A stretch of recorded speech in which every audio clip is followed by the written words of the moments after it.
আসসালামু আলাইকুম। বাংলাদেশ বেতার রংপুর। স্থানীয় খবরে আমন্ত্রণ জানাচ্ছি ইউসুফ খন্দকার। অন্তর্বর্তী সরকারের প্রধান উপদেষ্টা সহ ৫ জন উপদেষ্টার দপ্তর পুনর্বণ্টন করা হয়েছে।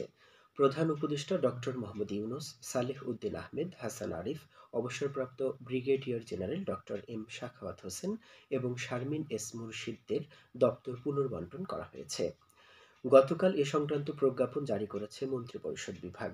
রাষ্ট্রপতির আদেশক্রমে মন্ত্রিপরিষদ সচিব মোহাম্মদ মাহবুব হোসেন এ প্রজ্ঞাপন জারি করেন। এতে বলা হয়, প্রধান উপদেষ্টা উপদেষ্টাগণের মধ্যে বিভিন্ন মন্ত্রণালয় ও বিভাগের দায়িত্ব পুনর্বণ্টন করেছেন।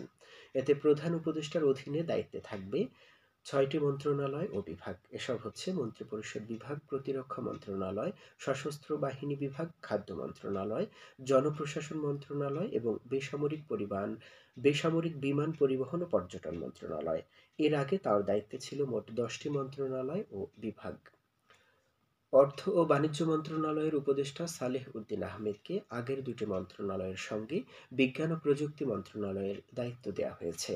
স্থানীয় সরকার, পল্লী উন্নয়ন ও সমবায় মন্ত্রণালয়ের উপদেষ্টা হাসান আরিফ ভূমি মন্ত্রণালয়ের দায়িত্ব পেয়েছেন। বস্ত্র ও পাট উপদেষ্টা অবসরপ্রাপ্ত brigadier general doctor M Sakhawat হোসেনকে নতুন করে নৌ পরিবহন মন্ত্রণালয়ের দায়িত্ব দেওয়া হয়েছে। এছাড়া উপদেষ্টা শারমিন এস মুর্শিদকে সমাজ কল্যাণ মন্ত্রণালয় ছাড়াও নতুন করে মহিলা ও শিশু বিষয়ক মন্ত্রণালয়ের দায়িত্ব দেওয়া হয়েছে। সরকার গত ১৫ বছরে বেসামরিক নাগরিকদের দেয়া সকল ধরনের আগ্নেয়াস্ত্রের লাইসেন্স স্থগিত করেছে। একই সঙ্গে আগামী ৩রা সেপ্টেম্বরের মধ্যে গোলাবারুদ সহ ওইসব আগ্নেয়াস্ত্র সংশ্লিষ্ট থানায় জমা দেওয়ার নির্দেশ দেওয়া হয়েছে।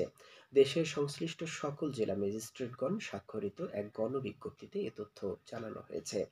গণবিজ্ঞপ্তিতে বলা হয়, স্বরাষ্ট্র মন্ত্রণালয়ের জননিরাপত্তা বিভাগের জারিকৃত প্রজ্ঞাপনে ৬ জানুয়ারি ২০০৯ থেকে ৫ আগস্ট ২০২৪ তারিখ পর্যন্ত বেসামরিক নাগরিকদের মধ্যে প্রদানকৃত আগ্নেয়াস্ত্রের লাইসেন্স স্থগিত করা হয়েছে।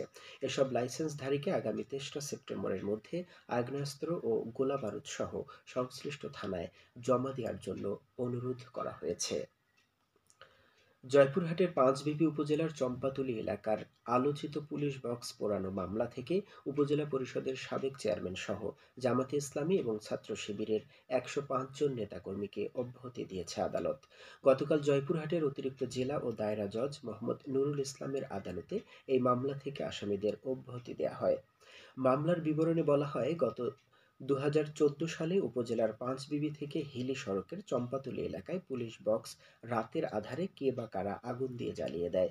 এ ঘটনার পর উপজেলা পরিষদের সাবেক চেয়ারম্যান মোস্তাফিজুর রহমান ও পাঁচবিবি উপজেলা জামাতে ইসলামের আমির ডাক্তার মোহাম্মদ সুজাউল করিম সহ ওই দলের ও এর সহযোগী সংগঠনের ১০৫ জন নেতাকর্মীর নাম উল্লেখ করে পাঁচবিবি থানায় একটি মামলা দায়ের করা হয়। কুড়িগ্রামের রৌমারী উপজেলার দাঁতভাঙ্গা ইউনিয়ন পরিষদের হলরুমে বাল্যবিবাহ, মাদক ও ইফটিজিং মুক্ত বিষয়ে এক কর্মশালা আজ অনুষ্ঠিত হয়। স্থানীয় ইউনিয়ন পরিষদ chairman S M Rezaul Karim এতে সভাপতিত্ব করেন। কর্মশালায় এই ইউনিয়নকে বাল্যবিবাহ, মাদক ও ইফটিজিং মুক্ত হিসেবে গড়ে তোলা ও আইন শৃঙ্খলা পরিস্থিতি স্বাভাবিক রাখার ব্যাপারে গুরুত্ব আরোপ করা হয়। এছাড়া অভিভাবকদের সচেতন থাকা এবং প্রতিটি বিবাহ অনুষ্ঠানে ওয়ার্ড সদস্যকে উপস্থিত থেকে পাত্র ও পাত্রীর বয়স নিরীক্ষা এবং প্রয়োজনে আইনি সহায়তা প্রদান বিষয়ে আলোচনা করা হয়।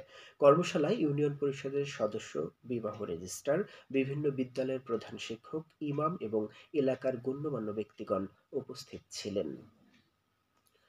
লালমনিরহাটের কালীগঞ্জে প্রশিক্ষণপ্রাপ্ত ২১ জন অসহায় ও বেকার দরিদ্র নারীর মাঝে বিনামূল্যে সেলাই মেশিন ও সনদ বিতরণ করা হয়েছে। বাংলাদেশ এনজিও ফাউন্ডেশনের ৩ মাস প্রশিক্ষণ শেষে গতকাল সমাপনী অনুষ্ঠানের আয়োজন করা হয়। এতে প্রধান অতিথি ছিলেন উপজেলা নির্বাহী অফিসার জহির ইমাম। খেলার খবর ফুটবল।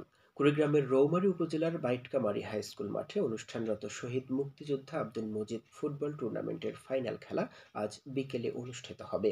এতে খেরুয়ারচর ফুটবল একাদশ ও বাইটকামারী ফুটবল একাদশ পরস্পরের মোকাবেলা করবে। সবশেষে আবহাওয়া। আজ সন্ধে ৬টা পর্যন্ত পূর্বাভাসে বলা হয়েছে, ঢাকা, ফরিদপুর, বরিশাল, পটুয়াখালী, নোয়াখালী, কুমিল্লা, চট্টগ্রাম, কক্সবাজার ও সিলেট অঞ্চলের উপর দিয়ে দক্ষিণ-দক্ষিণ-পূর্ব দিক থেকে অস্থায়ীভাবে ঘন্টায় ৪৫ থেকে ৬০ কিলোমিটার বেগে দমকা থেকে ঝোড়ো হাওয়া বয়ে যেতে পারে।